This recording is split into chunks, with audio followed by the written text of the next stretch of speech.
لا قوة إلا بالله العلي العظيم. أعوذ بالله من الشيطان الرجيم. بسم الله الرحمن الرحيم. الحمد لله الذي أرسل رسوله بالهدى ليظهره على الدين كله ولو كره المشركون. الصلاة والسلام على سيدنا ونبينا وشفيع ذنوبنا وحبيب قلوبنا وطبيب نفوسنا ومولانا أبي القاسم محمد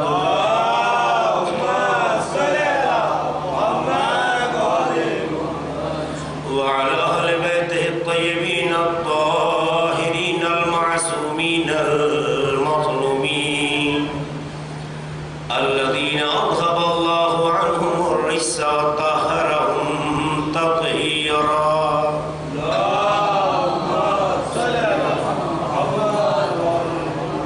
ولعنة الله على أعدائهم وغاصب حقوقهم ومنكر فضائلهم أجمعين من ليلنا هذا إلى قيام يوم الدين. أما بعد فقد قال الله سبحانه تبارك وتعالى في كتابه المبين وهو أصدق القائلين والصادقين وقوله الحق. بسم الله الرحمن الرحيم. هو الذي بعث في الأميين رسولا منهم يتلو عليهم آياته ويزكيهم ويعلمهم الكتاب والحكمة وإن كانوا من قبل لفي ضلال مبين. صلوات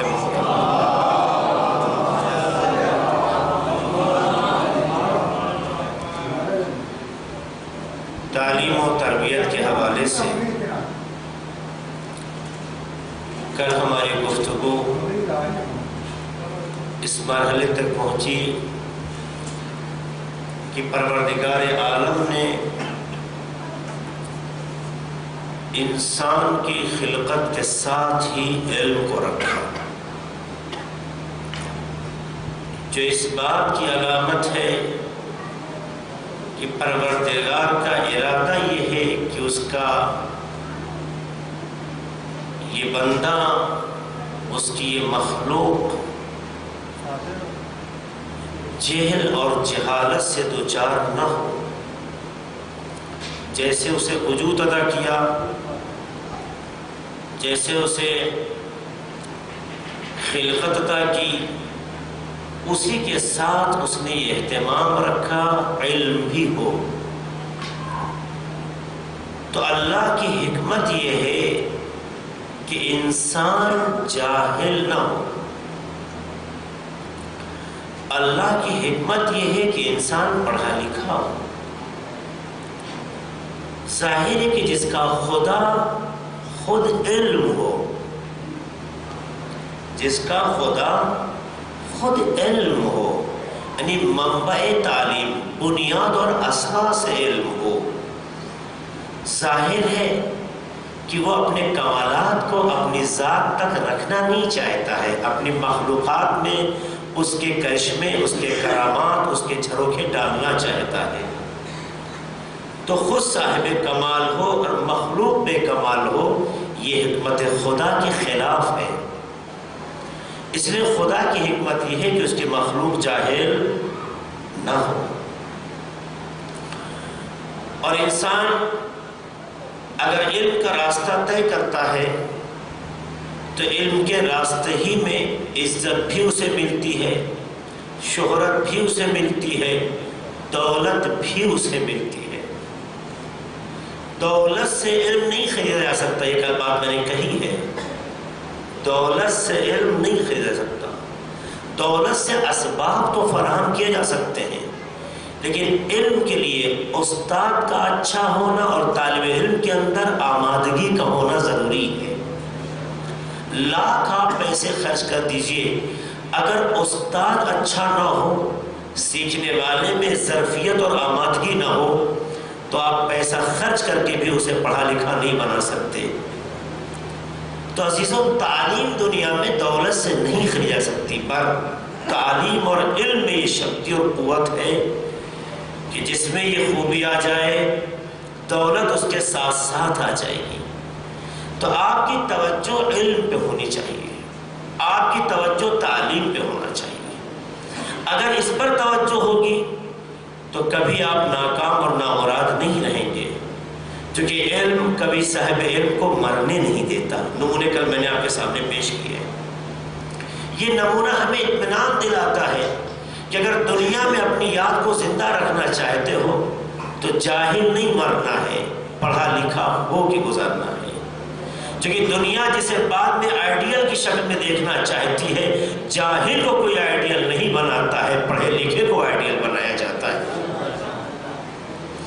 تو کیوں نہ اگر دنیا علم کی طرف آگے بڑھ رہی ہے تو اس میدان میں سب سے زیادہ حق جس کا بنتا ہے کہ آگے بڑھے وہ آپ جیسے عاشقان اہل بیت کا حق ہے.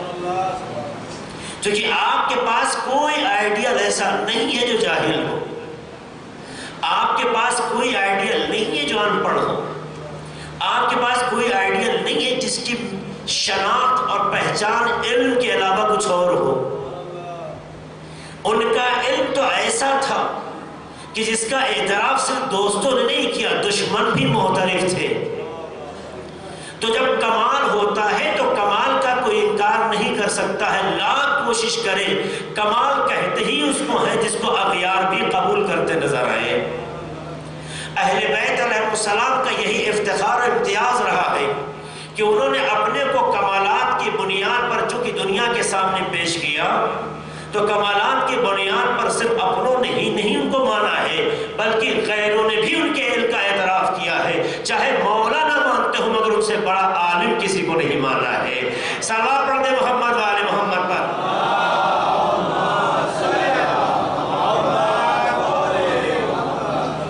مگر یہ علم صرف کافی نہیں ہے. اس لیے میں نے آپ کے سامنے کل آخر میں ایک حدیث کی تلاوت کی تھی، العلم ثلاثۃ اشیاء، العلم علی ثلاثۃ اشیاء، یا العلم علی ثلاثۃ اشبار. علم کے 3 مرحلے ہیں، علم کے 3 درجے ہیں. اذا وصل الی الشبر الاول، جب یہ علم پہلے مرحلے پہنچتا ہے، تکبر، تو علم حاصل کرنے والے میں غرور پیدا ہو جاتا ہے. آپ نے دیکھا ہوگا بہت سے سماج میں ایسے جوان آپ کو دکھیں گے اور لوگ دکھیں گے کہ جو تھوڑا سا جب سیکھ کے آتے ہیں تو سمجھتے ہیں سب سے بڑے عالم وہی ہیں، بقیہ سب جاہل ہیں. دیکھا ہوگا ہر کسی کو بس ایک ڈنڈے سے ہکا رہے ہیں، اس کو کیا آتا ہے، اس کو کچھ بھی نہیں آتا. آپ نے ابھی چند دن اسکول دیکھا ہے، آپ نے بھی چند کتابیں دیکھی ہیں، آپ نے بھی چند مرحلے علم کے طے کیے ہیں. آپ کیسے کسی کے بارے میں کہہ سکتے ہیں کہ اسے آتا کیا ہے؟ لیکن ہم نے دیکھا ہے جب علم پہلے منزل، پہلے درجے پہ ہوتا ہے، پہلے مرحلے پہ ہوتا ہے تو انسان میں تکبر پیدا ہو جاتا ہے. اس کا مطلب یہ ہے کہ پہلے درجے کا علم کافی نہیں ہے. انسان کو اپنے تکبر سے بڑا ہونا ہے، یعنی تکبر پہ غالب آنا ہے، تکبر کو تواضع میں تبدیل کرنا ہے. اس لیے دوسرا مرحلہ آتا ہے اذا وصل الى الشبر الثانی، جب دوسرے درجے تک پہنچتا ہے تواضع، تب پھر انسان میں تواضع پیدا ہوتا ہے، انکساری پیدا ہوتی ہے، جھکاؤ پیدا ہوتا ہے. تو آپ دیکھیے علم کے 2 مرحلے آپ کے سامنے بھی پیش کیے. پہلے مرحلے میں کیا ہے؟ غرور، تکبر. غرور اور تکبر اس بات کی علامت ہے کہ ابھی یہ جتنا سیکھ نہیں سکا ہے اس کا کئی گنا جاہل ہے. اس لیے کہ تشبیہ دی جاتی ہے جو ظرف بھرا ہوتا ہے وہ بجتا نہیں ہے، جو خالی ہوتا ہے وہ بجنے لگتا ہے. تبھی تو ڈھول کی آواز سنائی دیتی ہے جو کہ اندر سے خالی ہوتی ہے.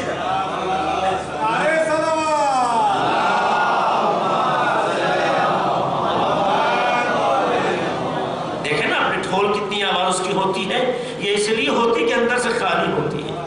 تو جو چیز اندر سے خالی ہوتی ہے اس کی آواز زیادہ ہوتی ہے، لیکن جو چیز بھری ہوتی ہے اس میں آواز نہیں ہوتی ہے. تو عزیزو اس بات کا خیال رکھنا ہے.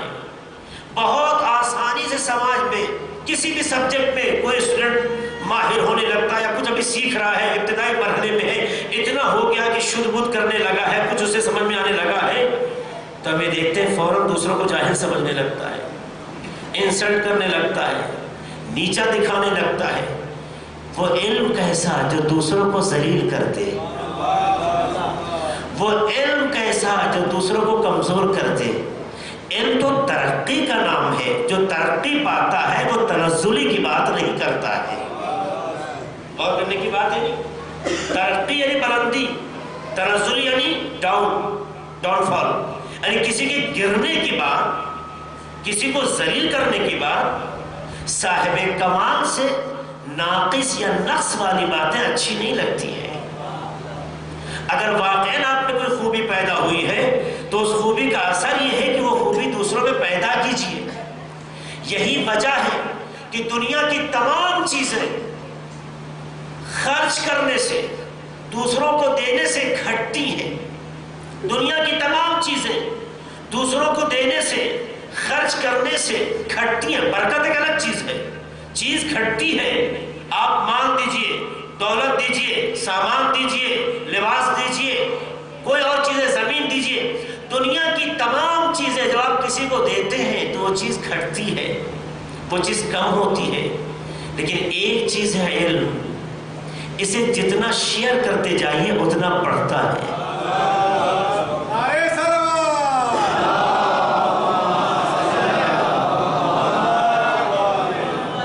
لہذا کبھی نوٹس بک بنانے کے بعد آپ کا خیال یہ نہ پیدا ہو جائے کہ نہیں صاحب ہم اس کو تو نہیں دیں گے، کہیں ایسا نہ ہو میرے نوٹس بک سے وہ پڑھ کے وہ ہم سے آگے نکل جائے، میرے مارکس کم رہ جائے. نہیں، یہ تصور نہ کرو.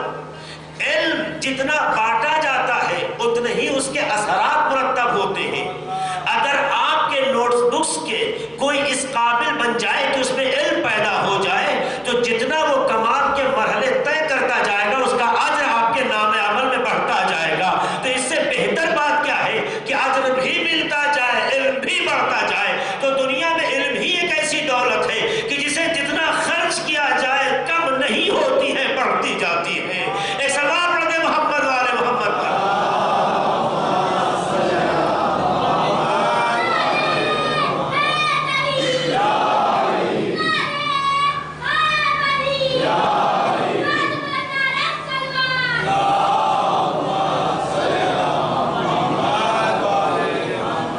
تو یہ ایک ایسی دولت ہے، ایک ختم ہونے والی دولت نہیں ہے.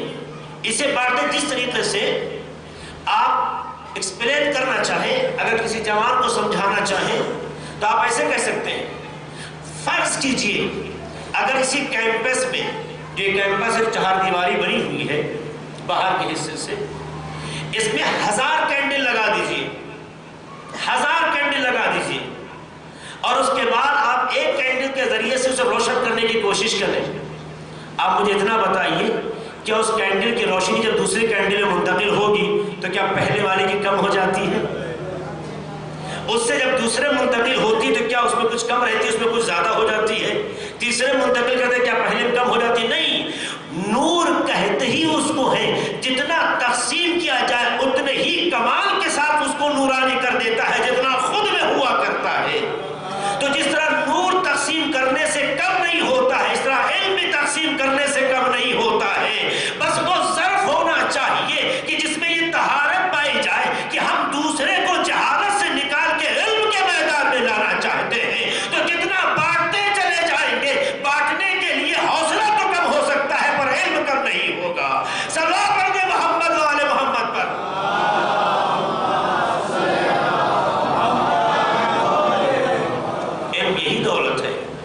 اس لیے علم کو بانٹنا چاہیے، ورنہ خدا چاہتا تو اپنے پاس رکھ لیتا، چاہتا رکھ لیتا۔ پیغمبر نے کیا کہا؟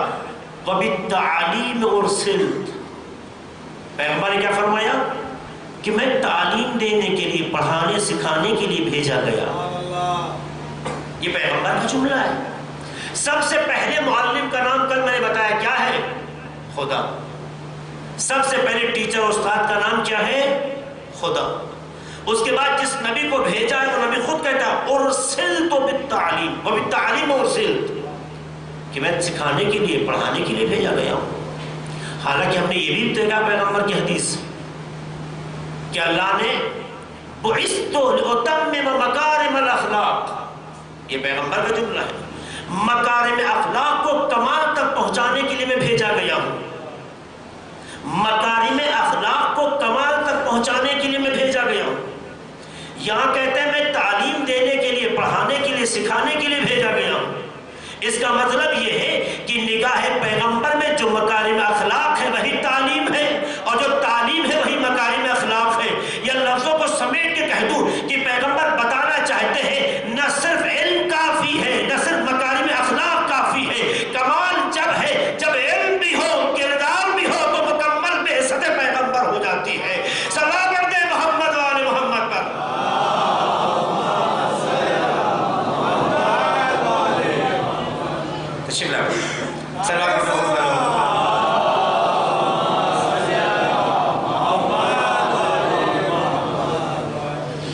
اب محسوس کیجیے پیغمبر نے دو تعبیر استعمال کی، میں بھیجا گیا تاکہ مکارم اخلاق یعنی کردار کو بلندی تک پہنچاؤں، اس لیے بھیجا گیا۔ ایک جگہ پر فرماتے ہیں کہ میں تعلیم دینے کے لیے بھیجا گیا ہوں۔ تو یہ دونوں ایک دوسرے کے خلاف نہیں ہیں۔ اس کا مطلب ہے کہ پیغمبر کی آمد کا دو مطلب ہے جو خود آیت بھی کہہ رہی ہے، وَيُزَكِّيهِمْ وَيُعَلِّمُهُمُ الْكِتَابَ وَالْحِكْمَةَ۔ یُزَكِّيهِمْ یعنی تربیت، تربیت یعنی مکارم اخلاق، تربیت یعنی مکارم اخلاق۔ وَيُعَلِّمُهُمُ الْكِتَابَ وَالْحِكْمَةَ، کتاب اور حکمت کی تعلیم یعنی معلم۔ تو پیغمبر مربی بھی ہے، معلم بھی ہے۔ ایک نبی سید الانبیاء جب کہلاتا ہے جب وہ مربی بھی ہو، معلم بھی ہو۔ تو سید الانبیاء کے ماننے والے میں یہ خصلت آنی چاہیے کہ صرف علم حاصل نہ کرے، علم کے ساتھ تربیت بھی ان کے اندر ہونا ضروری ہے۔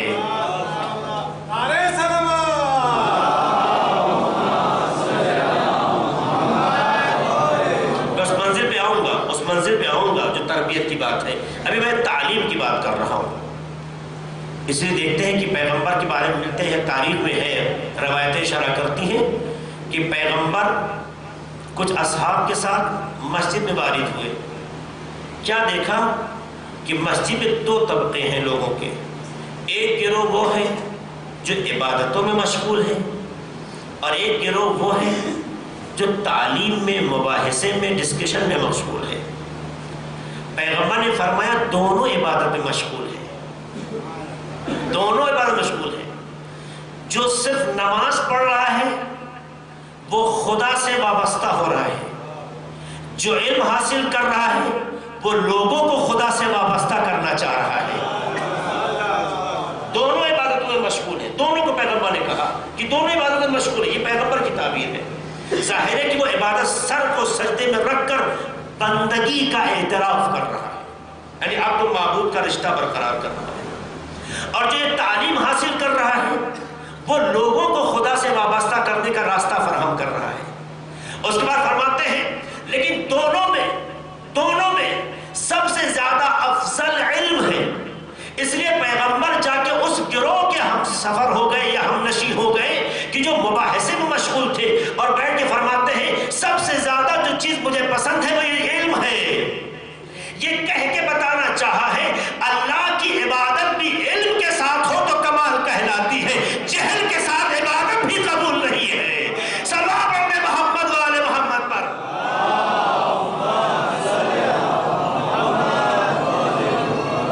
تعلیم کی اہمیت دیکھ رہے ہیں، کون ہے جو اس بات کو بتائے کہ تعلیم کیا چیز ہے؟ تو تعلیم وہ ہے اگر ابتدائی مرحلے میں ہو، شروعاتی سفر طے کر رہی ہو تو تکبر اور غرور پیدا ہوتا ہے۔ اگر دوسرے مرحلے میں آ جائے تو انسان میں تواضع، انکساری پیدا ہوتی ہے، آدمی میں جھکاؤ پیدا ہوتا ہے۔ یاد ہے آپ کو کسی موقع پہ جملہ میں نے نقل بھی کیا ہے، معاویہ کو بڑا غرور تھا اپنے اوپر، علی میں کیا ہے، سوکھی روٹی کھاتے ہیں، علی میں کیا ہے، سوکھی روٹی کھاتے ہیں، اور اپنے کو دیکھ کے دائیں بائیں غرور سے کہتا تھا کہ میرا بدن کیسا ہے۔ تو مولانا نے کہا تھا میری اور تمہاری مثال اس درخت جیسی ہے کہ جس میں دو طرح کی شاخیں ہوتی ہیں، جو شاخ خشک ہو جاتی ہے اسے کوئی بھی ہوا دھکے مار کے گرا دیتی ہے، لیکن جو ٹہنیاں ہوتی ہیں وہ ہوا کے رخ کے ساتھ جھولتی ہے پر ٹوٹتی نہیں ہے۔ علی اس ٹہنی کی مانند ہے جو طوفان کو بھی دشا دے دے، طوفان سے متاثر نہ ہو، لیکن تمہاری مثال اس شاخ جیسی ہے جسے ایک طوفان کی زد پر آتے ہی اسے طوفان گرا کے زمین پہ لگا دیتا ہے۔ تو زیادہ موٹا ہونا افتخار نہیں ہے، اگر بدن کا موٹا ہو جانا افتخار ہوتا تو اہل بیت کے پاس ہزاروں نسخے ہو جاتے، مگر جو علم کے معیار پر اپنی صحت کو دیکھتا ہو وہ موٹاپے کو معیار نہیں دیکھتا ہے۔ بدن ایسا ہو جو خدا کی عبادت میں تھکے نہیں، اس سے بہتر بدن نہیں ہے۔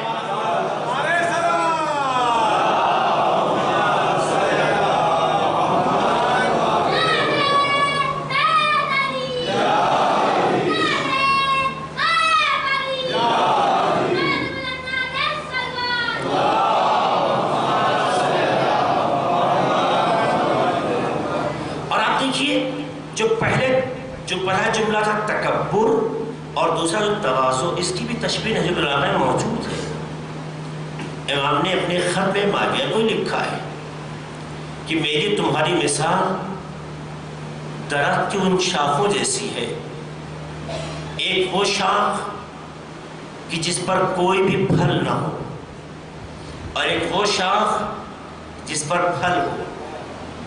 امام نے دونوں یعنی دو قسم جو مراحل ہیں، العلم علی ثلاثۃ اشبار کہ علم کے 3 مرحلے ہیں، پہلا مرحلہ تکبر، دوسرا مرحلہ تواضع انکساری۔ اس کی تشبیہ کے لیے بہترین جملہ ہے یہ، اس بات کو سمجھانے کے لیے بہترین یہ جملہ ہے مولا کا کہ درخت کی 2 طرح کی شاخیں دیکھی جاتی ہیں۔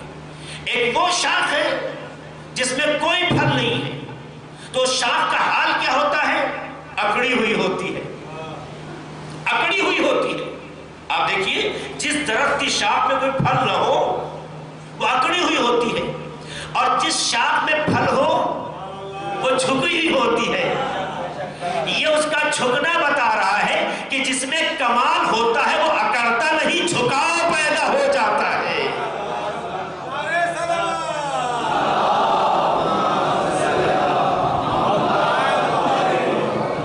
تو عزیزوں جو علم تواضع تک پہنچا دے وہ اس پھلدار شاخ کے مانند ہے جو ہر کسی کے استقبال کے لیے تیار ہے۔ آؤ تو ہم تشنگی کو رفع کرنے کے لیے تیار ہیں، بھوک کو مٹانے کے لیے تیار ہیں۔ کبھی دیکھا ہے کہ پھلدار درخت یہ کہتا ہو کہ نہیں تم توڑو گے تو میں اونچا اٹھ جاؤں گا، فلانا آئے گا تو میں جھکا رہوں گا؟ نہیں، علم کہتے ہی اس کو ہیں کہ جب اس میں یہ کمال آ جائے تو آنے والے کے جذبے کو دیکھے، اس کے مسلک و فکر کو نہ دیکھے۔ آنے والا پیاسا بھوکا ہونا چاہیے، دینے کے لیے خوبی اس میں پیدا ہونی چاہیے۔ اگر یہ خوبی ہے تو اسے کمال کہیں گے، اگر نہیں ہے تو وہی تکبر و غرور کہلائے گا۔ یہ حقیقت ہے، یہ خوبی انسان ہونا چاہیے۔ تو اگر علم اس منزل پہ آ جائے جو دوسرا مرحلہ ہے تو تواضع پیدا ہوتا ہے۔ تو میرے جوانوں، پڑھنے کا مطلب یہ نہیں ہے کہ ماں باپ سے کہیں تمہیں کیا آتا ہے، بڑے بھائی سے کہیں تم نے پڑھا ہی کیا ہے، دوسرے لوگوں سے کہیں اسے آتا کیا ہے۔ یہ کہے کہ اپنے علم کا مذاق نہ اڑاؤ۔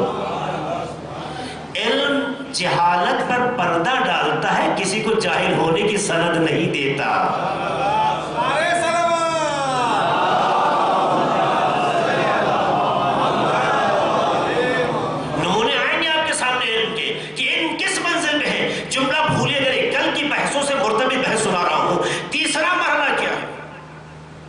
تیسرا مرحلہ یہ ہے اذا وصل الى الشبر الثالث، اور جب تیسرے مرحلے پر یہ علم پہنچتا ہے تو علم انہ لا یعلم شیئا، تو علم حاصل کرنے والا یہ سمجھ جاتا ہے کہ اسے کچھ نہیں آتا۔ کمال علم یہ ہے کہ جس کے پاس علم آ جائے تو وہ یہ احساس کرنے لگتا ہے کہ ہم میں کیا نہیں آیا ہے۔ تو جب احساس یہ پیدا ہو جائے کہ کیا نہیں آیا ہے تو اس کی تلاش ہی کا نام تو علم ہے۔ یعنی لفظوں کو سمیٹ کے کہہ دیا جائے جہالت کے اعتراف کا ہی تو دوسرا نام علم ہے۔ اس لیے امام نے نحو بلاغہ میں فرمایا من ترک قول لا ادری فقد ہلک، جس نے یہ جملہ کہنا چھوڑ دیا کہ مجھے نہیں آتا، امام کا جملہ ہے، جس نے یہ جملہ کہنا چھوڑ دیا کہ مجھے نہیں آتا تو ہلاک ہو گیا۔ اعتراف جہل کا ہی تو دوسرا نام علم ہے، جہالت کے اعتراف کا نام ہی علم ہے۔ کم از کم انسان جب آگے کے درجے پہ آ جاتا ہے تو اس میں یہ شعور پیدا ہو جاتا ہے کہ ہم میں کیا نہیں آیا ہے۔ جب یہ شعور پیدا ہو جائے کہ کیا نہیں آیا ہے تو سمجھنے اور پڑھنے کا جذبہ پیدا ہو جاتا ہے۔ علم جب ہی ترقی کرتا ہے جب انسان یہ محسوس کرے کہ ہم میں یہ کم ہے۔ اگر پہلے سے طے کر لے کہ سب کچھ آ گیا ہے تو تلاش کا جذبہ مر جاتا ہے۔ جہاں تلاش کا جذبہ مر جائے وہاں جہالت جنم پاتی ہے، لیکن جہاں جذبہ تلاش پاتی وہاں علم پروان چڑھتا ہے۔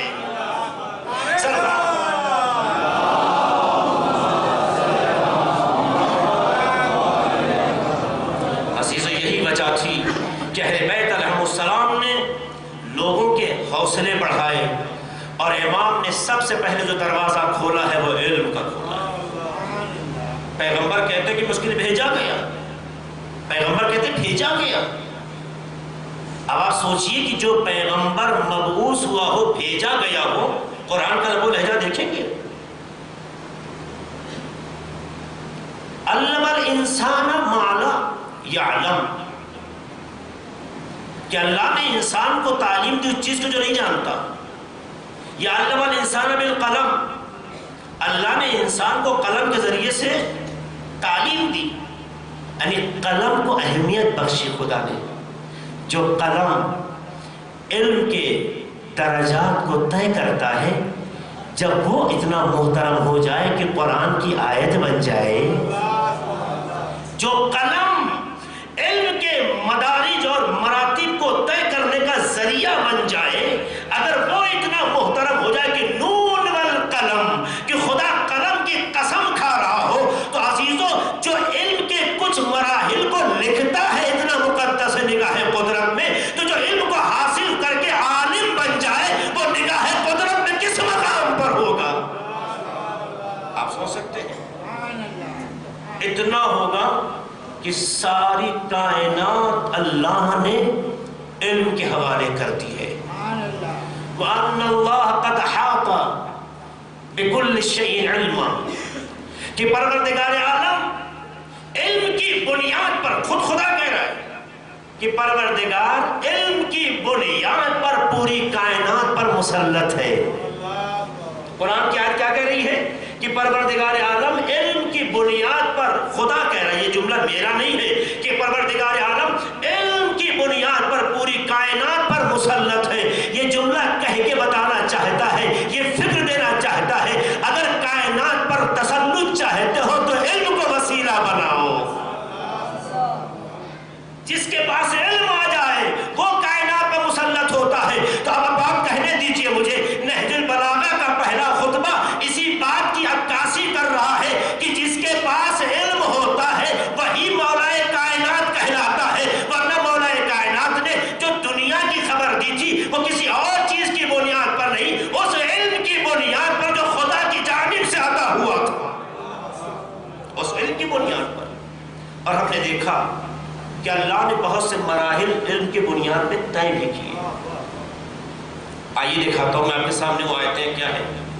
قرآن کی آیت تو آپ نے پڑھی ہے نا کہ وَيَقُولُ الَّذِينَ كَفَرُوا لَسْتَ مُرْسَلًا، وہ لوگ جو کہ کافر ہیں، خدا کو قبول نہیں کرتے، وہ کہتے ہیں کہ آپ نبی نہیں ہیں۔ وہ کیا کہتے ہیں؟ آپ نبی نہیں ہیں. قل کفا باللہ شہیدم بینی و بینکم، کہہ دو ان سے میرے رسول ہونے پر میرے اور تمہارے درمیان خدا کیا ہے؟ گواہ ہے. دیکھیے خدا گواہ ہے. قرآن کی آیت ہے. اس آیت سے آپ نتیجہ لیجئے گا جو بہت قیمتی ہے. اللہ کہہ رہا ہے قرآن مجید میں جو تمہاری رسالت کو قبول نہیں کرتے ہیں ان سے یہ کہہ دو کہ تمہاری رسالت پر گواہ خدا ہے. اور دوسرا گواہ کون؟ وَمَنْ عِنْدَهُ عِلْمُ الْكِتَابِ، اور وہ ہے جو عالم کتاب ہے، جس کے پاس کتاب کا علم ہے.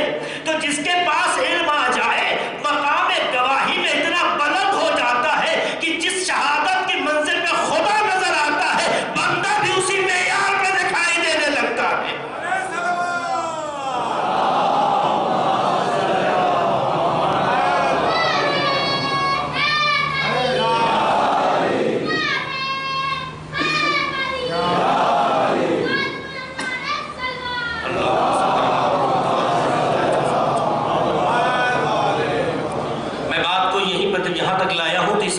نزاکت ہے، علمی بھی ہے اور سننے کے قابل بھی ہے. قرآن مجید کی اس آیت میں دو گواہ کا تذکرہ ہوا ہے. نبی کی نبوت پر دو گواہ کا تذکرہ ہوا ہے. گواہی میں بھی معیار اللہ نے علم کو رکھا، یعنی جاہل گواہ نہیں ہو سکتا. جاہل گواہ نہیں ہو سکتا ہے. اگر کسی کی عظمت کو پہچانوانا ہے تو جہالت کے ذریعے نہیں، اس کے لیے شرط یہ ہے کہ خود عالم ہو تاکہ علم کے ذریعے سے کمال کا پتہ چل سکے. لیکن جس میں باریک پہلو ہے وہ بہت علمی بھی ہے اور سننے کے لائق بھی ہے. کیا پروردگار کہہ رہا ہے یہاں پہ؟ پروردگار یہاں پہ کہہ رہا ہے کہ تم نبی کی رسالت پہ گواہ دو ایک خدا، ایک جس کے پاس علم کتاب ہے. تمام مفسرین نے کہا ہے، شیعہ تمام مفسرین اور اہل سنت اکثر مفسرین کہتے ہیں کہ یہاں پر آیت میں جو علم الکتاب کہا گیا ہے جسے، اس سے مراد ذات بابرکت علی ابن ابی طالب علیہ السلام ہے.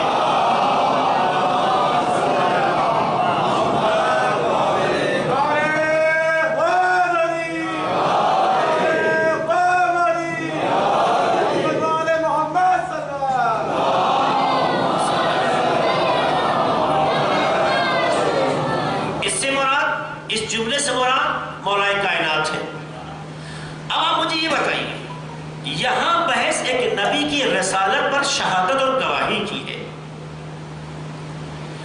گواہی کے لیے اسلام میں معیار طے ہوا ہے. ایک معیار، گواہ دو ہوں گے کسی موضوع کو مدعا کو ثابت کرنے کے لیے. شرط یہ ہے کہ گواہ کا اسٹیٹس ایک ہونا چاہیے. گواہ کا اسٹیٹس ایک ہونا چاہیے. اگر ایک گواہی کچھ اور دے رہا ہے، دوسرا گواہی کچھ اور دے رہا ہے، یا ایک نے اپنے گواہی کے سورسز کو کچھ اور بتایا ہے، دوسرے نے اپنی گواہی کے سورسز کو کچھ اور بتایا ہے، تو اسلام میں یہ گواہی کامل بولیے نہیں ہے. یعنی دونوں برابر ہونا چاہیے. دونوں برابر. سنیے گا غور سے، بہت اہم بات کہنا چاہتا ہوں. آپ کو لذت ایمانی محسوس ہوگی اس جملے کو سننے کے بعد. اللہ نے اس آیت میں ایک حکمت کو پیش کیا ہے. کیا کہ نبی کی نبوت پر دو گواہ. گواہی کے لیے اسلام میں دو قسمیں بتائی گئی ہیں. ایک گواہ کہتے ہیں عینی شاہد، یعنی جو کسی ماجرا کو، کسی واقعے کو، کسی حادثے کو اپنی آنکھوں سے دیکھے. ایسا دیکھنے والا جب دیکھ کر گواہی دیتا ہے تو اسے کیا کہتے ہیں؟ عینی شاہد، عینی گواہ، یعنی اسے آنکھوں سے دیکھا. ایک گواہی یہ ہے کہ آنکھ سے آپ نے دیکھا ہے، میں نے نہیں، آپ نے آ کے ہم سے تذکرہ کیا اور ہم جا کے گواہی کے طور پر بیان کر رہے ہیں. پہلے میں کیا تھا؟ عینی شاہد. دوسرے میں کیا تھا؟ عینی شاہد نے کسی سے تذکرہ کیا اور یہ تذکرہ سننے کے بعد، واقعے کو سننے کے بعد جا کے گواہی دے رہا ہے، عینی شاہدیہ نہیں ہے، سن کر جا کے گواہی دے رہا ہے۔ پہلے کو کہتے ہیں شہادت ادائی یا حضوری، جہاں عینی شاہد ہے، اس کو کہتے ہیں شہادت ادائی یا حضوری، عینی شاہد۔ اور یہ سن کے جا کے گواہی دے رہا ہے، اس کو کہتے ہیں شہادت تحملی۔ کیا کہتے ہیں؟ شہادت تحملی، سن کر جا کے گواہی دینا۔ اسلام میں یہ دو الگ الگ کیٹیگری ہیں۔ مدعا ثابت ہونے کے لیے ضروری یہ ہے کہ جب دو گواہ ایک مدعا کو ثابت کرنے کے لیے گواہی دیں تو یا دونوں عینی شاہد ہو یا دونوں تحملی شاہد ہو۔ اگر ایک عینی گواہ ہو اور ایک تحملی گواہ ہو تو کبھی مدعا ثابت نہیں ہوتا ہے۔ قرآن کی آیت کہتی ہے، اے میرے نبی، تمہاری رسالت کا کافر انکار کرتے ہیں، تم ان سے کہہ دو تمہاری نبوت پر گواہ دو ہے، ایک کا نام ہے خدا۔ اس میں کوئی شک نہیں ہے کہ خدا رسول کی رسالت کا عینی شاہد ہے، اس میں کسی مسلمان کو شک نہیں ہے۔ تو جب خدا عینی گواہ ہے، عینی شاہد ہے، تو دوسرا وہ گواہ بھی ایسا ہونا چاہیے جس نے نبی کو رسول بنتے دیکھا ہو۔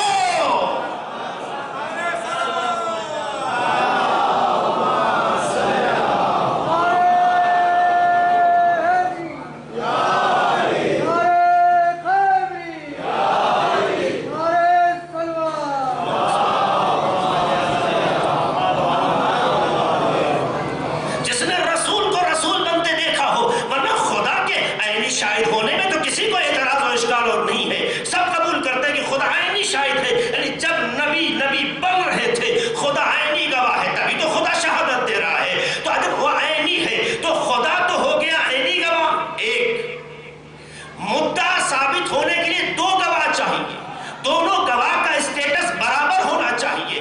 ایسا نہیں ہو سکتا ہے ایک تو عینی گواہ ہو، چشمدید گواہ ہو، اور دوسرا سن کے گواہی دے۔ اگر دوسرا سن کے گواہی دے تو خدا بھی جانتا ہے یہ گواہی قابل قبول نہیں ہوگی، تو ماننا پڑے گا جب آپ کا اور ہمارا نبی رسول بن رہا تھا تو خدا بھی دیکھ رہا تھا، علی بھی موجود تھے۔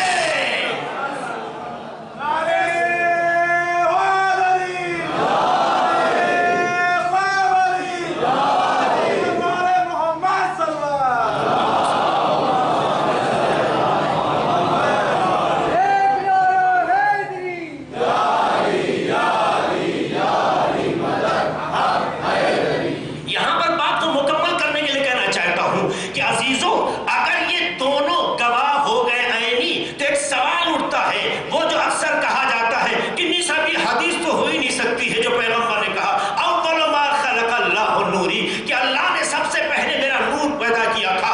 بعض علماء اسلام کہتے ہیں یہ حدیث غلط ہے، یہ حدیث گڑی ہوئی ہے۔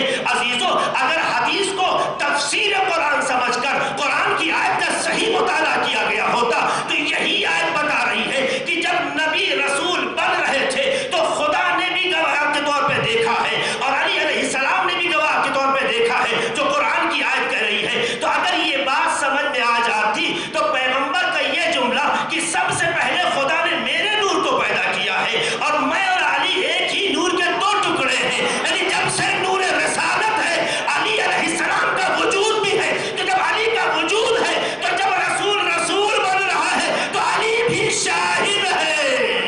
سلام پڑھتے محمد والے محمد۔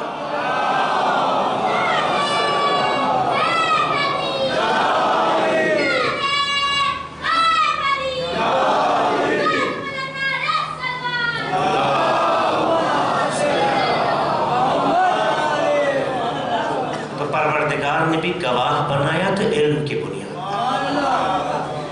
گواہ بنایا تو علم کی بنیاد پر۔ تو ظاہر ہے کہ جو اس کے فالوورز ہوں گے، اس کے پیروکار ہوں گے، ان کے مطیع و فرمانبردار ہوں گے، ان کی کیا پہچان ہونی چاہیے؟ ان کی پہچان بھی علم ہونا چاہیے۔ اور آپ دیکھیے قرآن میں دوسری بھی آیت ہے اسی حوالے سے، معیار علم کا قرآن میں بیان ہوا ہے۔ آپ جانتے ہیں کہ جناب سلیمان بیٹھے ہوئے، ڈسکس ہو رہا ہے تخت بلقیس کا، بیٹھے ہوئے اپنے وزراء سے گفتگو ہو رہی ہے کیسے اسے لایا جائے۔ کیسے اسے لایا جائے؟ آپ دیکھیے مشورے میں بات آ رہی ہے. قال عفریت من الجن، ہے نا قرآن کی آیت. عفریت نامی جو جن تھا اس نے کہا قبل اس کے کہ آپ اپنی جگہ سے کھڑے ہو، آتی کا بہی قبل ان تقوم مقامت، قبل اس کے کہ آپ اپنی جگہ سے کھڑے ہو ہم اسے لے آئیں گے. کس نے کہا تھا؟ جن نے. جن نے اپنی قدرت کا مظاہرہ یہ کیا، جن نے اپنی قدرت اور طاقت کا مظاہرہ یہ کیا کہ قبل اس کے کہ آپ اپنی جگہ سے کھڑے ہوں ہم تخت بلقیس کو لے آئیں گے. وقال الذی عنده علم من الکتاب، لیکن جس کے پاس کتاب کا کچھ علم تھا، کتاب کا کچھ علم، پورا علم نہیں، کتاب کا کچھ علم، اس نے کیا کہا؟ انا آتی کا بہی قبل ان یرتد الیک طرفک، قبل اس کے کہ آپ کی پلک جھپکے، قبل اس کے کہ آپ کی پلک جھپکے میں اسے حاصل کر دوں گا. یہ کہا فلما راہ، جیسے ہی جناب سلیمان نے دیکھا تخت بلقیس موجود تھا تو عزیزو ایک جن نے اپنی طاقت کا مظاہرہ یہ کیا کہ ہم تخت بلقیس کو آپ کے اٹھنے سے پہلے لے آئیں گے. لیکن جس کے پاس علم کتاب کا نہیں، کتاب کا کچھ علم تھا، پوری کتاب کا نہیں، کتاب کا کچھ علم تھا. یہ اللہ کہہ رہا ہے اس نے جناب سلیمان کی پلک جھپکنے سے پہلے یہ اللہ نے بتایا قدرت اور طاقت کے استعمال کا وزن اور ہے، علم کا وزن اور ہے. طاقت کے ذریعے سے چیز لائی جا سکتی ہے، پھر بھی زمانہ درکار ہوگا، مگر اگر علم کا پاور آ جائے تو زمانے کی بھی ضرورت نہیں ہے، ارادہ ہوگا چیز حاصل ہو جائے گی.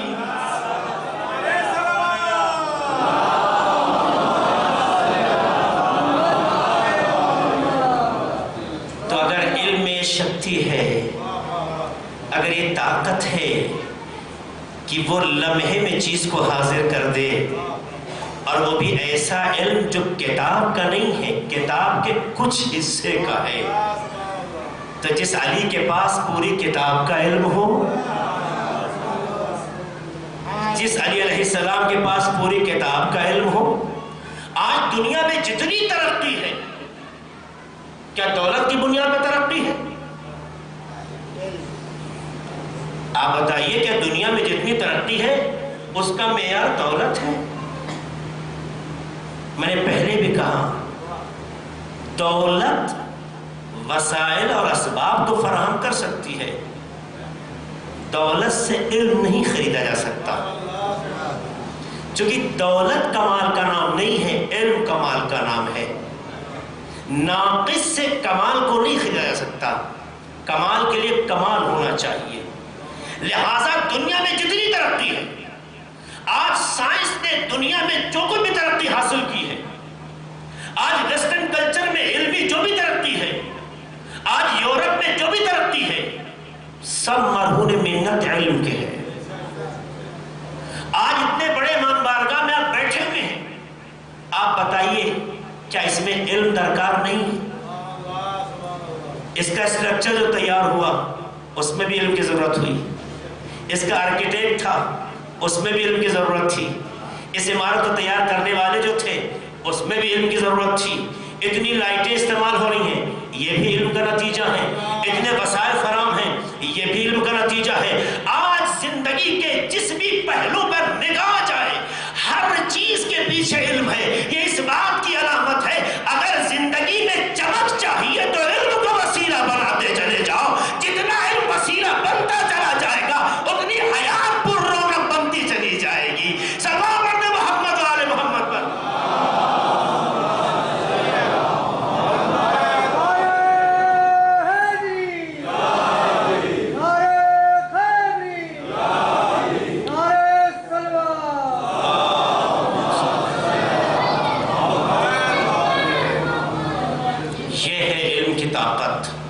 یہ ہے علم کا اثر، یہ ہے علم کا کمال.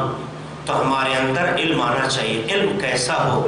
اور کیسا علم حاصل کرنا چاہیے، اس کے بارے میں انشاءاللہ اگلی گفتگو میں ہم آپ کے سامنے بحث کریں گے کہ علم کس معیار کا ہو، کون سا علم مقصد ہے اور کون سا علم مقصد تک پہنچنے کا وسیلہ ہے۔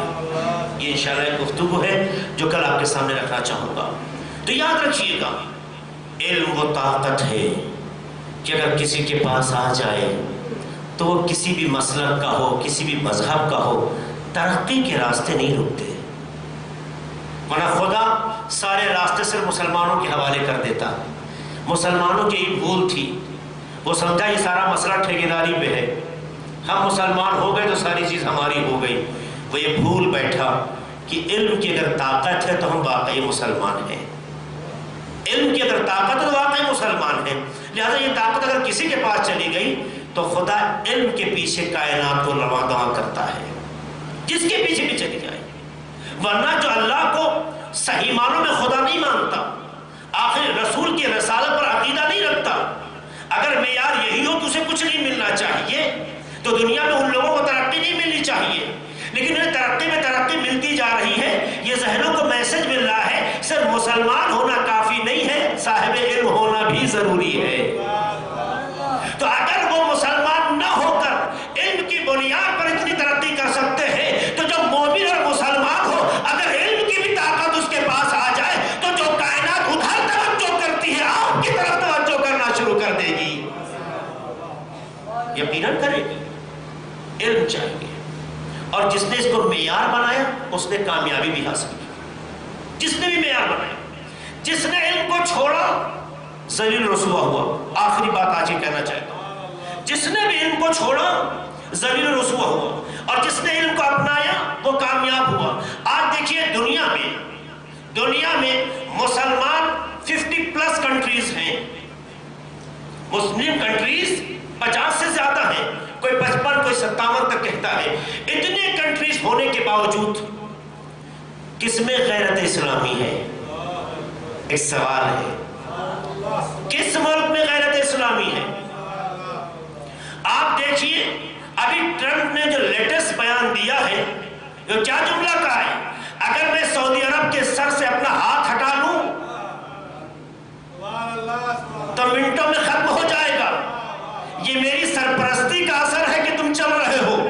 انٹرویو دیکھا نہیں دیکھا ہے آپ نے، باقاعدہ کہہ رہا ہے یہ میری محبت کا ہو، یہ میری سرپرستی کا اثر ہے۔ یہ کس کے لیے کہہ رہا ہے؟ اس ملک کے لیے کہہ رہا ہے جہاں مکہ جیسا شہر ہے، مدینہ جیسا شہر ہے، امت اسلامی میں سب سے اچھا ملک مانا جاتا ہے، اور کہا جاتا ہے یہ اسلامک کنٹریز ہے، اور اسلامک کنٹریز کے لیے ہر کوئی آئیڈیل کی نگاہ سے دیکھنا چاہتا ہے۔ عزیزوں، ایسے ملک کے لیے آج ٹرمپ میں اتنی جرات پیدا ہوتی ہے، یہ جرات نہیں ہے، اس نے اس حقیقت کا اعتراف ہی نہیں اظہار کیا ہے کہ جو واقعیت تھی کہ یہ میری سرپرستی کا نتیجہ ہے کہ تم ٹھہرے ہوئے ہو، ہاتھ ہٹا نہیں کہ تم مٹ جاؤ گے۔ یہ جملہ کہنے کی طاقت کب بنی؟ جب مسلمان نے غیرت کھو دی اور جاہلوں کو اپنا وسیلہ بنا لیا۔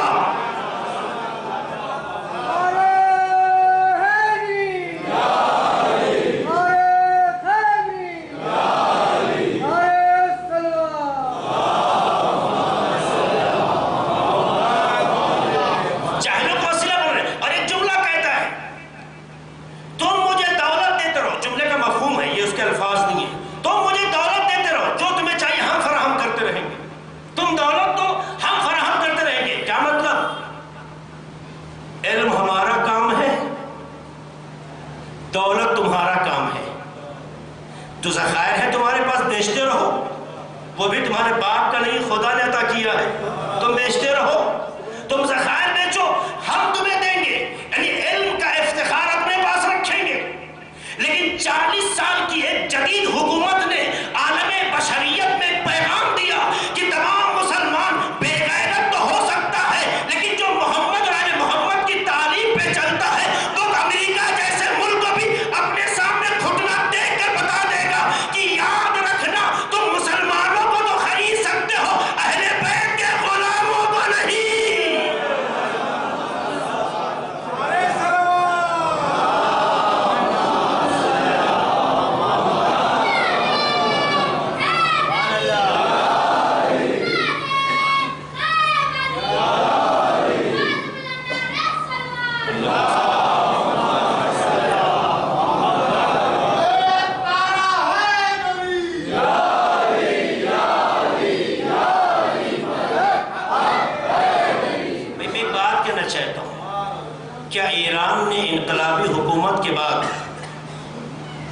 انقلاب اسلامی آنے کے بعد کیا امریکہ کی کوئی بھینس کھول لی؟ کیوں دشمنی ہے؟ امریکہ پہ اٹیک کر دیا، کیوں دشمنی ہے؟ آخر امریکہ سے کیا چھین لیا؟ آپ بتائیے۔ امریکہ ایک ہی جملہ کہتا رہا آج تک، تم کچھ نہ کرو، وہی جو ہر ایک کو سمجھاتا رہا، تم کچھ نہ کرو، ہم سے کہو، جو کہو گے فراہم کریں گے۔ جس میں غیرت اسلامی ہے اس نے کہا تم یہ راستہ مجھے کیسے سمجھا سکتے ہو؟ جو نعرہ میرا ہے وہ تمہارا کیسے ہو گیا؟ تم سمجھتے ہو ہم تم سے مانگے؟ ارے ہم اس سے مانگے جو دے کے ذلیل نہیں کرتا، لیکن جب اس سے مانگتے ہیں تو جو دنیا میں ذلیل ہے اسے رسوا کر کے بتاتے ہیں کہ تم ہم سے کہو، ہم تم سے نہیں کہیں گے۔ یہی تو بات ہے، یہی تو مسائل ہے۔ آپ جا کے سرچ کیجئے، یہ بات صرف میری سن کے آپ نہ مانیے، آپ جا کے سرچ کیجئے، اسٹڈی کیجئے، حقیقت کیا ہے؟ یہی ہے، یہی، اس طرح کچھ نہیں ہے۔ انقلاب سے پہلے ایران کا علمی دنیا میں کوئی نام ہی نہیں تھا۔ آپ جا کے لٹریچرز پڑھ لیں آپ ایران کے۔ انقلاب سے پہلے دنیا میں کسی بھی اس نمبر و پائے پہ نہیں ہے جس کو شمار کیا جائے، لیکن انقلاب آنے کے بعد آج ایران دنیا میں 16ویں نمبر پہ مانا جا رہا ہے، 16ویں نمبر پہ، جس کا تعلیمی پرسنٹیج 97% ہے۔ یہ معمولی بات ہے، 97% امریکہ کا بھی نہیں ہے، نہیں ہے، یہ انٹرنیشنل آپ کو رپورٹ دے رہا ہوں، نہیں ہے 97 کا۔ کیوں ہے؟ چونکہ انہوں نے انقلاب کے بعد تعلیم پہ کام کیا ہے، مگر کمال ہو فکر امام خمینی پر کہ جب انہوں نے ایجوکیشن جو ادارہ ہوتا ہے، جو تعلیمی ادارہ ہوتا ہے، جب اس ادارے کو وجود عطا کیا تو اس کا نام تعلیمی ادارہ نہیں لکھا، بلکہ اس کا نام ادارے آموزش و پرورش رکھا ہے۔ یعنی شروع سے بتا دیا ہمارے یہاں صرف تعلیم نہیں ہے، تربیت بھی ہے۔ جہاں تعلیم کے ساتھ تربیت بھی ہو جائے وہ 40 سال میں اتنا بلند ہو جاتا ہے کہ امریکہ کو ٹکر دے کے بتاتا ہے تم دنیا کو جھکاؤ، ہم تمہیں جھکائیں گے۔ صلوات پڑھیں محمد والے محمد پر۔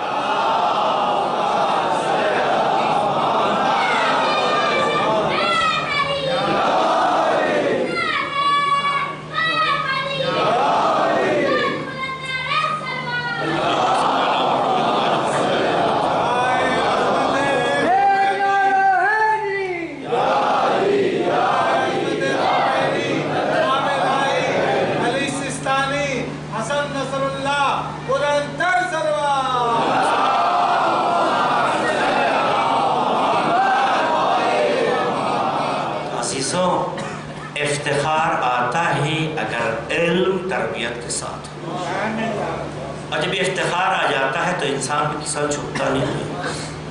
وہ جھکنا جو کسی کے اکڑ کے مقابل، اس کے اوپر بھی گفتگو ہے جو انشاءاللہ کل مکمل کروں گا۔ اگر میں بھول جاؤں تو آپ یاد دلا سکتے ہیں، ہوتا ہے بات ذہن میں آتی ہے کبھی نکل جاتی ہے۔ عزیزو، علم جب آتا ہے نا تو باطل طاقتوں کا مقابلہ کرتا ہے، جھکتا نہیں ہے۔ باطل طاقتوں کا مقابلہ کرتا ہے، جھکتا نہیں ہے، چونکہ علم جھکاتا ہے صاحب ظرف کے سامنے، کم ظرف کے سامنے نہیں۔ علم جھکاتا ہے صاحبان ظرف کے سامنے، کم ظرف کے سامنے نہیں۔ کربلا میں بھی یہ منزل دیکھی گئی ہے، جہاں ظرف تھا وہاں پہ انعطاف ہے، جھکاؤ ہے، جہاں کم ظرفی ہے وہاں کوئی جھکاؤ نہیں ہے۔ اور یہی کشش ہے کربلا کی، یہی کشش ہے کربلا کی، کہ کربلا میں دیکھا کہ سامنے والا اکڑ پہ اکڑ کا مظاہرہ کر رہا ہے، پر ادھر سے اکڑ کا مظاہرہ نہیں ہوتا ہے۔ اس کی وجہ یہ ہے کہ جس کے پاس جو ہے وہ اس کا مظاہرہ کر رہا ہے، وہ یہ چاہ رہا ہے کہ ختم کر دیا جائے، یہ چاہ رہے ہیں کہ حیات دیتی جائے۔ اس لیے امام حسین علیہ السلام آخری لمحوں میں بھی کبھی سر کی طرف اشارہ کرتے ہیں، کبھی ابا کی طرف اشارہ کرتے ہیں، کبھی دوسرے حقائق کی طرف اشارہ کرتے ہیں تاکہ ذہنوں کو یہ میسج دے سکیں، یہ پیغام دے سکیں، ہمارا کام تمہیں حیات دینا ہے، مارنا نہیں ہے۔ ہمارے اکبر کو بھی مار دیا، ہم نے برداشت کر لیا، مگر اکبر کے بدلے ہم تمہیں مارنا نہیں چاہتے ہیں۔ میرے اصغر کو میرے ہاتھوں پہ شہید کر دیا، مگر اس کے عوض ہم تمہیں قتل نہیں کرنا چاہتے ہیں۔ یہ ظرف میں چھوٹا ظرف نہیں ہے زادارو، ہم آپ ہوتے تو ایک چھوٹے سے حادثے پہ شاید آپا کھو دیتے، مگر اسے امام کہتے ہیں جو حادثوں پہ حادثہ سہتا جا رہا ہے مگر اپنی ذمہ داری میں کہیں سے کمزور نہیں ہو رہا ہے۔ تم نے میرے اصغر کو لے لیا، میرے اکبر کو لے لیا، قاسم کو لے لیا، عباس کو لے لیا، ایسے ایسے چہروں کو لیا جس پہ کائنات فخر سے سلام کرتی ہو، لیکن میں پھر بھی حسین ابن علی تمہیں اب بھی کہنا چاہتا ہوں کہ پلٹ آؤ، تم غلط ہو، تم غلط راستے پہ جا رہے ہو۔ یہی پیغام ہے کربلا۔ کربلا نے دشمنی نہیں نبھائی کسی کے ساتھ، ہاں کربلا صاحبان کربلا کے مقابل والوں نے دشمنی کا اعلان کیا ہے، بغض ابھی۔ کیسا کیسا جہاد ہوا، کیسے کیسے حالات ہوئے، آپ سوچئے تو کلیجہ منہ کو آ جاتا ہے۔ کربلا کی اسیری ذہن میں ہے، کربلا میں جب انہیں اسیر بنایا گیا جو اہل حرم ہیں، اسیری بھی ایسی کہ جتنا آپ سوچتے جائیں آپ کا کلیجہ منہ کو آ جائے گا۔ ایسے بھی بھلا کسی کو اسیر کیا جاتا ہے؟ ہمارے اور آپ کے معاشرے میں اگر کسی کا جوان مر جائے یا مار دیا جائے یا کسی کا باپ مار دیا جائے، گھر کے سدس تو صحیح طریقے سے کھڑے نہیں ہو سکتے، یعنی جسم اتنا اندر سے ٹوٹ جاتا ہے مصیبت پر کہ ان کو لوگ سنبھال کے اپنے سینے سے کلیجے سے لگاتے ہیں۔ سوچو ذرا اہل حرم جہاں 18 بنی ہاشم ایک دن شہید کیے ہوئے ہو، جہاں پہ اتنی بے رحمی کے ساتھ شہادتیں واقع ہوئی ہو، جہاں خیام میں آگ لگا دی گئی ہو، جہاں شہداء کے بدن پہ سر نہیں چھوڑا گیا ہو، جہاں شہداء کے بدن پہ لباس نہیں رکھا گیا ہو، جہاں شہداء کے بدن پہ گھوڑے دوڑا دیے گئے ہو، ذرا ایسے وارثوں کے بارے میں آپ کیا سوچ سکتے ہیں؟ لیکن دشمنوں نے اس کے بعد بھی ان کے ساتھ کوئی رحم نہیں کھایا،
توفیق دے زیارتوں کی۔ کربلا سے شام تک کے درمیان میں بہت سے بچوں کی قبریں ہیں کہ جنہیں قافلے میں اس بے رحمی کے ساتھ لے جاتے وقت موت سے ملاقات کرنی پڑی اور انہیں وہاں دفن کیا گیا ہے۔ کتنی بے رحمی سے بچے مرے ہوں گے، بچے پیاسے ہیں، بچے بابا کا زخم کھائے ہوئے ہیں، بچے یتیمی کا درد لیے ہوئے ہیں، بیویاں زخم خوردہ ہیں۔ ہر بیوی کی مصیبتیں کم نہیں تھی، لیکن ہاں یہ بیویاں کتنی مظلوم، ارے ان کے بچے، ارے جب ان کے سامنے اس طرح دم توڑ رہے ہوں گے تو ان بیویوں پہ کیا گزر گئی ہوگی آپ سوچ نہیں سکتے۔ وہ جملہ بھی پڑھنا چاہتا ہوں کہ امام سجاد علیہ السلام کے ساتھ جانتے ہیں کیا سلوک ہوا؟ امام سجاد علیہ السلام کو سب سے الگ رکھا گیا، مگر رکھنے کا انداز 23 سال کا ایک کڑیل جوان بیٹا علی بن حسین ہے۔ ہاتھوں میں ہتھکڑی ڈال دی گئی، پیروں میں بیڑی ڈال دی گئی، کمر میں لنگر ڈال دیا گیا، گلے میں خاردار توق ڈال دیا گیا۔ خاردار توق یعنی کانٹے جیسا توق تھا کہ جب چلتے تھے تو ان کے چلنے کی وجہ سے یہ توق گردن میں دھس جاتا تھا اور گلے میں بدن میں جگہ بنا جس کا اتنا گہرا اثر تھا۔ اس کے بعد کہیں تازیانے مارے جا رہے ہیں، کہیں تماچے لگائے جا رہے ہیں، کہیں ذلیل کرتے ہوئے کھینچا جا رہا ہے۔ اہل حرم کی اتنی بڑی بے حرمتی، ارے جس جوان کا باپ اتنی بے رحمی سے شہید کیا گیا ہو، حق تو یہ تھا اسے پرسا دیا جاتا، اس کا غبن کا کیا جاتا، مگر اہل حرم کے ساتھ کوئی انسانی مربتیں نہیں کھائی گئی۔ ظلم تو یہ ہوا انہیں وہاں سے گزارا گیا جہاں شہداء کے جنازے گھوڑوں کی ٹاپوں سے پارا پارا ہو چکے تھے۔ اِنَّ لِلَّهِ وَإِنَّا إِلَيْهِ رَاجِعُونَ۔ سَيَعْلَمُ الَّذِينَ ظَلَمُوا أَيَّ مُنقَلَبٍ يَنقَلِبُونَ۔ خدایا اس مقدس عمل قبول فرما، خدایا ہمارے گناہوں کو بخش دے، خدایا تمام مومنین و مومنات کی جو حاجتیں ہوں اگر ان کے حق میں مسئلہ پذیر ہو تو شرف قبولیت عطا فرما۔ خدایا تجھے واسطہ ہے محمد علی محمد کا، جو بھی بیمار ہو، جن بھی بیمار دو چار ہوں، خدا اس فرش عزا کا، خدا ان آنسوؤں کا واسطہ ان تمام بیماروں کو شفاء کامل و عاجل عطا فرما۔ خدا تیرے حسین کے عزادار دنیا میں جہاں بھی جان مال عزت آبرو کی حفاظت فرما، خدا ان کے توفیقات میں اضافہ فرما۔ خدا جو لوگ تیرے حسین کی زیارت کے لیے 40 کے موقع پر کربلا پہنچنا چاہتے ہیں، خدا ان کی عزت ان کی حرمت کی حفاظت فرما۔ خدا تجھے واسطہ ہے محمد علی محمد کا، تمام علماء کرام بالخصوص مراجع اعظام کی حفاظت فرما۔ خدا ہمارے وطن عزیز ہندوستان میں امن و امان قائم کر، خدایا پرچم جمہوریہ اسلامی ایران کو سربلندی عطا فرما، خدایا امام زمانہ کے ظہور میں تاجیل فرما، ہم سب کو ان کے اعوان و انصار میں شمار فرما۔ آخر میں افضل سے التماس ہے کہ ایک بار سورہ حمد اور 3 بار سورہ توحید کی تلاوت فرمانے، پھر میں نام آپ کو پیش کرتا ہوں۔